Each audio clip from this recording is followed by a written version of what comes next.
How humanity killed the king of the gods. For millennia, humanity lived under the watchful eyes of the gods. They ruled the heavens, commanded the seas, and held the fate of every last mortal in their hands. Then, we killed them.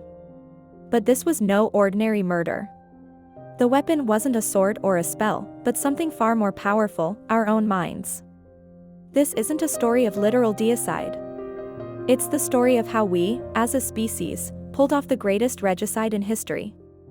It's how science, philosophy, and our own soaring ambition slowly erased the gods from the heavens and put a new being at the center of the universe, us. For most of human history, the world was a deeply enchanted place. The divine wasn't a matter of quiet, personal faith, it was the instruction manual for reality. Gods and spirits were the explanation for everything: the turning of the seasons, the rising of the sun, the terrifying violence of a storm, and the random tragedy of a plague. They were the ultimate authorities on morality, justice, and purpose. Kings ruled by their divine mandate, harvests succeeded by their grace, and life itself was a gift from their hands. This wasn't some single, unified belief system. The heavens were crowded with a wild diversity of deities, from the famous pantheons of Olympus and Asgard to the animist spirits of rivers, trees, and mountains. But one thread connected all of them: humanity was not the master of its own destiny. We were merely actors in a grand play written by a higher power, our world just a stage for divine dramas. To understand the world, you had to understand the will of the gods. But then, a handful of people started asking a totally new kind of question. The revolution didn't start with a bang, but with a whisper, in the bustling port cities of Ionia, on the coast of modern-day Turkey. Here, a group of thinkers we now call the pre-Socratics started looking at the world and seeing not just the handiwork of gods, but a system of underlying principles. Thales of Miletus, often called the first philosopher, famously suggested that everything came from water. Anaximander proposed a boundless, undefined substance he called the apeiron. Anaximenes argued it was air. Now, it doesn't matter that they were wrong. That's not the point. What was radical was the method. For the first time, they were looking for natural, universal explanations for the world around them. They were trying to find the code behind reality, not in sacred texts or divine moods, but in the elements themselves. This was the birth of a dangerous idea, that the universe might be an intelligible system, a cosmos, that could be understood by the human mind alone. These early philosophers didn't erase the gods overnight. Far from it. Their ideas were fringe, and many still worked gods into their concepts. But they had planted a seed. They had turned our gaze away from the heavens and down toward the observable world. They had suggested that the most powerful tool for understanding existence wasn't prayer, but reason. The throne of the gods had just developed its first, almost imperceptible crack. That crack remained small for centuries. But then came the Renaissance, and with it, a renewed hunger for knowledge.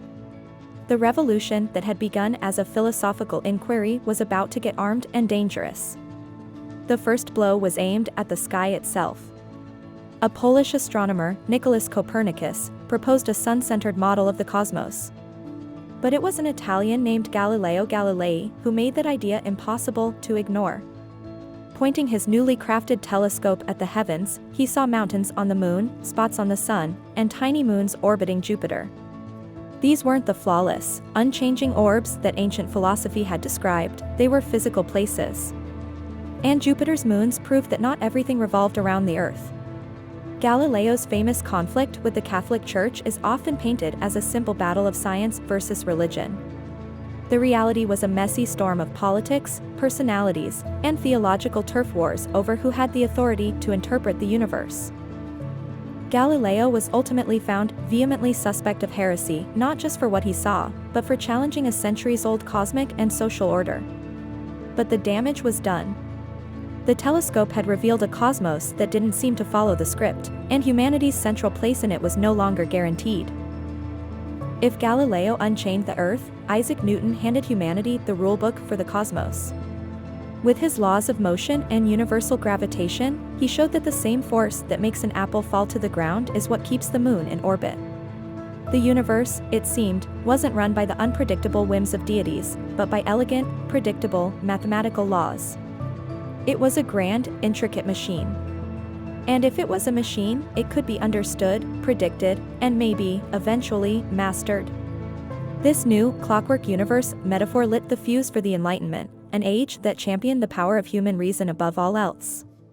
The philosopher Immanuel Kant perfectly captured the spirit of the era in one short, powerful challenge, Sapir Ode. Dare to know. Have the courage to use your own reason, without begging for guidance from someone else.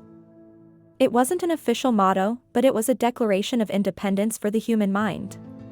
The weapons were now forged. Reason gave us the method, science gave us the evidence, and the idea of a divine lawgiver was starting to feel, for a growing number of thinkers, like an unnecessary hypothesis. The final, philosophical blow fell in the 19th century, from the pen of Friedrich Nietzsche. He tells a famous story of a madman who runs into a marketplace with a lantern, crying, "I seek God. I seek God." The townspeople, who are modern unbelievers, just laugh at him. But the madman glares at them and makes a terrifying announcement, "Whither is God? I will tell you. We have killed him, you and I. All of us are his murderers." The crowd is stunned into silence. They don't get it. Nietzsche's point was that these people, representing the modern world, had stopped truly believing in God but hadn't yet grasped the earth-shattering consequences. They had unchained this earth from its sun, yet they didn't feel the cosmic cold or see the darkness rushing in. Nietzsche's death of God was not a triumphant celebration. It was a dire warning. For centuries, God had been the foundation of Western civilization, the source of its morality, its meaning, its sense of up and down. To kill God was to drink up the sea, to wipe away the entire horizon. With that foundation gone, Nietzsche warned, humanity was now adrift in an infinite, empty nothingness. We were plunging, with no direction. This was the climax. Science and reason had dismantled the old cosmos, making the king of the gods an unbelievable ruler.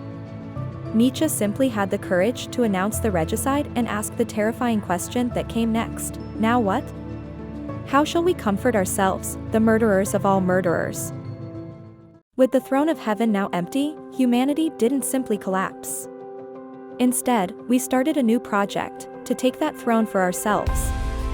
This wasn't a coordinated effort, of course, but in the intellectual centers of the world, human-centered philosophies took root.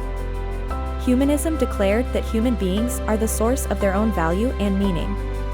Existentialism argued that in a universe without a preordained purpose, we are free, and condemned, to create our own.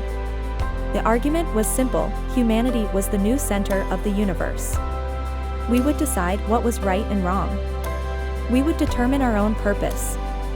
And we began to chase powers that were once the sole domain of the gods. You could argue this ambition is most visible today in our technology. Some critics see our massive data centers as the new cathedrals, vast storehouses of knowledge where we place our faith. Tech visionaries can seem like modern prophets, offering salvation through innovation. We build artificial intelligence in hopes of creating a rational, data-driven superintelligence, a new kind of God born from our own ingenuity. And through projects like transhumanism, we're even pursuing the old divine promise of overcoming our biological limits. With biotechnology and longevity research, we are fighting back against aging and death, the ultimate human frailties. This is perhaps the final act of the regicide, not just to kill the gods, but to become them. This journey, from a world run by gods to a world of our own making, is one of the most profound stories in human history. It's the kind of story we explore every week.